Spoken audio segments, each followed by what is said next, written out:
পত্রিকা বার করেছিলাম, যেখানে আমার একটা ছোট কবিতাও নির্বাচিত। সে অনেক কথা, আমাদের বন্ধুত্বটা নিয়ে অনেকে আসছে চাই। রেললাইনের পাশে হাঁটতে আমার খুব ভালো লাগতো। শুধু রেললাইন কেন, পুকুর পাড় আলের উপরেও হাঁটতে ভালো লাগতো। আর ভালো লাগতো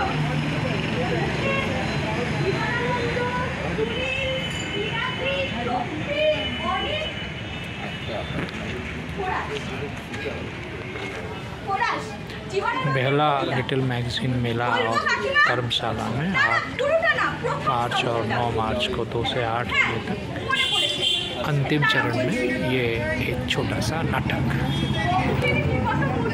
সমুদ্রের পাড়ে এখনো দাঁড়ায় আছে, সূর্যের আলোয় সব উদ্ভাসিত পাখি আসে তার কাছে।